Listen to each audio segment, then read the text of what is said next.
నమస్కారం.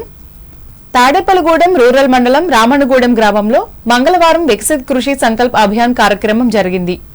Doctor YSR horticulture university KVK head doctor P Vijayalakshmi పర్యవేక్షణలో విస్తరణ అధికారి డాక్టర్ వి దీప్తి ఆధ్వర్యం వహించారు.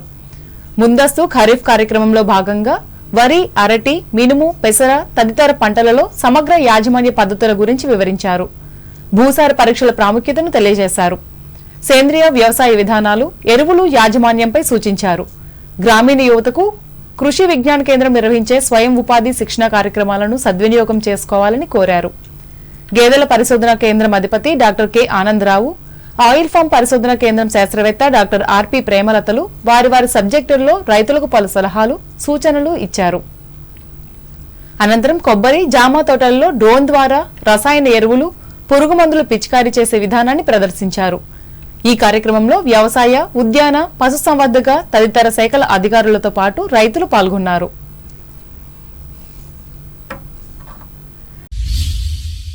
తూర్పుగోదావరి జిల్లా వార్తలు. అమరావతి మహిళలపై అనుచిత వ్యాఖ్యలు చేసిన వారిని వెంటనే అరెస్ట్ చేయాలని డిమాండ్ చేస్తూ తెలుగుదేశం మహిళా విభాగం ఆధ్వర్యంలో కూటమి నాయకులు, కార్యకర్తలు తూర్పుగోదావరి జిల్లా నిడదవోలులో మంగళవారం ర్యాలీ చేపట్టారు. ర్యాలీగా నిడదవోలు పోలీస్ స్టేషన్ తరలి వెళ్లి ఫిర్యాదు చేశారు. ఈ సందర్భంగా టీడీపీ స్థానిక పట్టణ అధ్యక్షులు కొమ్మిడ వెంకటేశ్వరరావు మాట్లాడుతూ మహిళల ఆత్మగౌరవాన్ని కించపరిచే విధంగా ఈ వ్యాఖ్యలు ఉన్నాయని అన్నారు. ఈ వ్యాఖ్యలు వెనుక కుట్ర దాగి ఉందని, దీనిపై సమగ్ర విచారణ చేయాలని విజ్ఞప్తి చేశారు. ఈ కార్యక్రమంలో municipal chairperson Bhupathi Adinarayana, Undrajavaram TDP అధ్యక్షులు సింహాద్రి రామకృష్ణ, నియోజకవర్గ తెలుగు మహిళా అధ్యక్షురాలు నల్లూరు పుష్పావతి, పట్టణ జనసేన పార్టీ అధ్యక్షులు రంగా రమేష్, బీజేపీ పట్టణ అధ్యక్షులు మోర్త ప్రమోద్ కుమార్లు పాల్గొన్నారు.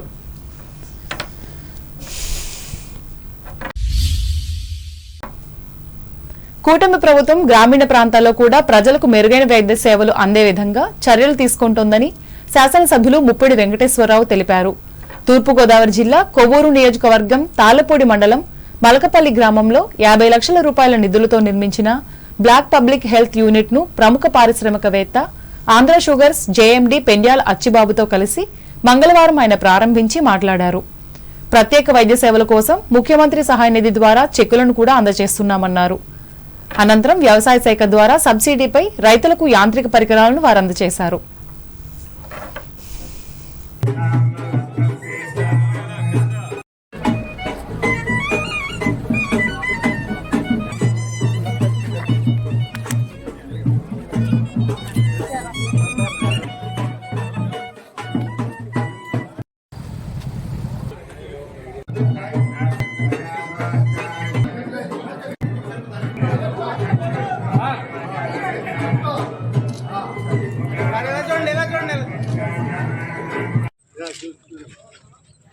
అలా కొంచెం వెనక్కి వెళ్ళండి మీరు.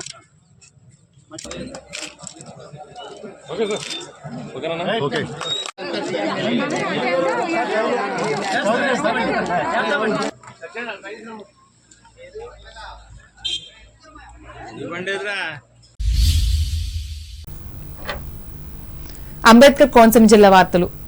రావులపాలెం మండలం పలు అభివృద్ధి పనులకు కొత్తపేట ఎమ్మెల్యే బండారు సత్యానందరావు మంగళవారం శంకుస్థాపన చేశారు. ఈ మేరకు దేవరపల్లి గ్రామంలో పంచాయతీరాజ్ ప్రాజెక్టు నుంచి మంజూరైన 70 లక్షల రూపాయలతో దేవరపల్లి నుండి కొత్తపాలెంలో వరకు రోడ్డును నిర్మించనున్నారు. అలాగే గ్రామంలో ఉపాధి హామీ నిధుల నుంచి 15.50 లక్షల రూపాయల వ్యయంతో నిర్మిస్తున్న రోడ్డుకు కూడా శంకుస్థాపన చేశారు. ఈ సందర్భంగా ఆయన మాట్లాడుతూ కూటమి ప్రభుత్వంలో గ్రామాల అభివృద్ధికి అధిక ప్రాధాన్యతనిస్తున్నట్లు చెప్పారు. ఈ కార్యక్రమంలో తెలుగు రైతు రాష్ట్ర కార్యదర్శి ఆకుల రామకృష్ణ, కూటమి నాయకులు, కార్యకర్తలు పాల్గొన్నారు.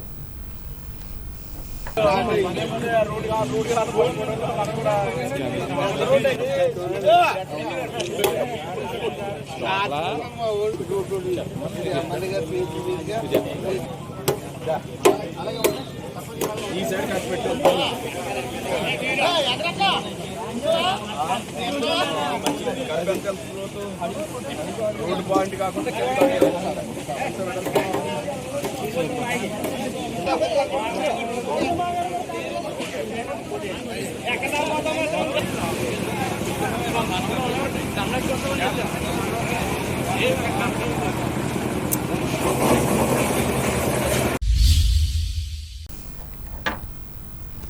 అంబేద్కర్ కోనసీమ జిల్లాలోని ప్రతి మండలంలో సేంద్రియ వ్యవసాయ విస్తరణకు గల అవకాశాలను పరిశీలించాలని కలెక్టర్ ఆర్ మహేష్ కుమార్ అధికారులను ఆదేశించారు.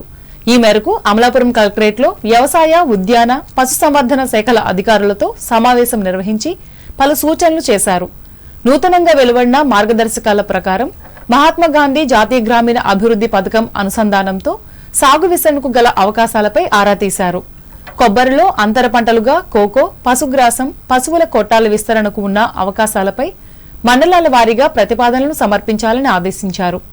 ఈ కార్యక్రమంలో జిల్లా వ్యవసాయ అధికారి ఎం బోసుబాబు, ఉద్యానాధికారి బివి రమణ, పశుసంవర్ధక అధికారి వెంకట్రావు, ఎల్డీఎం కేశవ్ వర్మ, 3 శాఖల సిబ్బంది పాల్గొన్నారు.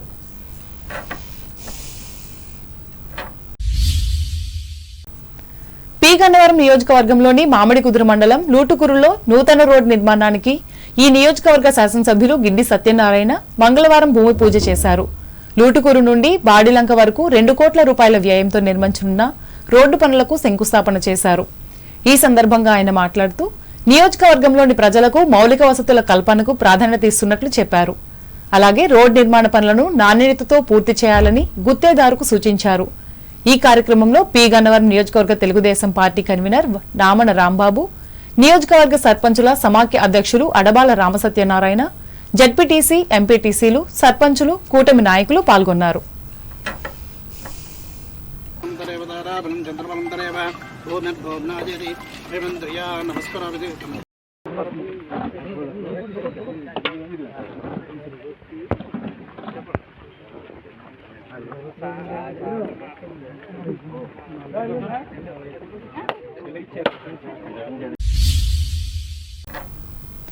ఏలూరు జిల్లా వార్తలు. రాష్ట్రానికి జీవనాడైన పోలవరం ప్రాజెక్టు పనులు షెడ్యూల్ ప్రకారం అత్యంత వేగంగా జరుగుతున్నాయని రాష్ట్ర జలవనరుల శాఖ మంత్రి డాక్టర్ నిమ్మల రామానాయుడు పేర్కొన్నారు. ఏలూరు జిల్లా పోలవరం ప్రాజెక్టు నిర్మాణ పనులను ఆయన మంగళవారం పరిశీలించారు. అనంతరం జలవనరుల శాఖ అధికారులు, కంపెనీల ప్రతినిధులతో భేటీ అయ్యారు. ఈ సందర్భంగా రామానాయుడు మీడియాతో మాట్లాడుతూ పోలవరం ప్రాజెక్టు ప్రాముఖ్యతను కూటమి ప్రభుత్వం గుర్తించిందన్నారు. ఇప్పటికే ముఖ్యమంత్రి చంద్రబాబు 3 సార్లు ప్రాజెక్టు పనులను నేరుగా పరిశీలించారన్నారు. అంతేకాకుండా 2025 డిసెంబర్ నాటికి డయాఫ్రమ్ వాల్, 2027 డిసెంబర్ నాటికి ప్రాజెక్టు పనులు పూర్తి అయ్యేలా షెడ్యూల్ రూపొందించారన్నారు. వర్షాకాలంలో కూడా పనులకు ఆటంకం కలగకుండా ముందస్తు జాగ్రత్తలు తీసుకున్నామని తెలిపారు. ఈ కార్యక్రమంలో స్థానిక శాసనసభ్యులు చిర్రి బాలరాజులు పాల్గొన్నారు. ఒక వరం, ఒక జీవనాడి అనే విషయం మీ అందరికీ తెలుసు.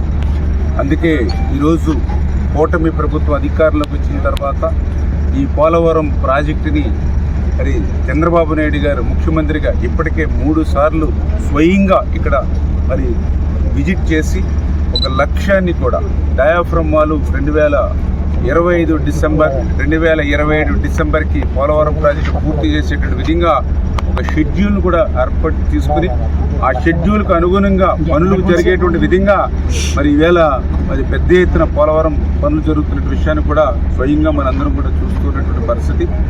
ఏదైతే ఆ షెడ్యూల్కు అనుగుణంగా ఈవేళ డయాఫ్రమ్ వాల్ ఏదైతే ఉందో మరి ఇప్పటికే దగ్గర దగ్గర 360 మీటర్లు మరి ఈవేళ డయాఫ్రమ్ వాల్ నిర్మాణం ఈ యొక్క కొద్ది కాలంలోనే మనం నిర్మాణం చేసుకోవడం, అదేవిధంగా ఏదైతే గ్యాప్ 1 ఏదైతే ఉందో మరి ఆ పనులు కూడా ఈరోజు ఈసీఆర్ఎఫ్ డ్యామ్ పనులు ప్రారంభించుకుని గ్యాప్ 1కు సంబంధించి ఈసీఆర్ఎఫ్ డ్యాము 2026 మార్చి కల్లా పూర్తి చేసేటువంటి లక్ష్యంగా వైబ్రో కాంపాక్షన్ పనులు అయితే ఒక 70-80% కంప్లీట్ అయ్యి మిగిలిన పనులు కూడా కంప్లీట్ చేసి ఈ సంవత్సరం నవంబర్ నుంచే గ్యాప్ 2లో కూడా ఈసీఆర్ఎఫ్ మెయిన్ డ్యామ్ స్టార్ట్ చేసి 2027 డిసెంబర్ కల్లా పూర్తి చేయాలనేటువంటి ఆలోచనతో, అదేవిధంగా ఈ పనులు వర్షాకాలంలో కూడా ఆగకుండా చేసేటువంటి విధంగా ఎగువ కాపర్ డ్యామ్ కూడా సపోర్ట్గా బట్రస్ డ్యామ్ ఏదైతే నిర్మాణం చేస్తున్నామో అది కూడా ఇప్పటికీ 80% పూర్తి చేసి ఈ మంత్ ఎండింగ్ కూడా బట్రస్ డ్యాము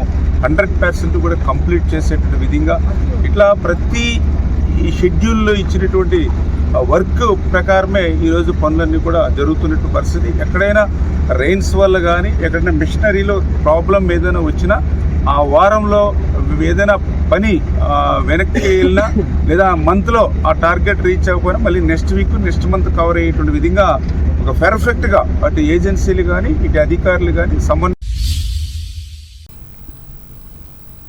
ప్రభుత్వ పాఠశాలల్లో సంక్షేమ వసతి గృహాలలో విద్యార్థులకు సన్నబియ్యంతో భోజనం అందించేందుకు ఏర్పాట్లు చేస్తున్నామని జిల్లా జాయింట్ కలెక్టర్ పి ధాత్రిరెడ్డి తెలిపారు.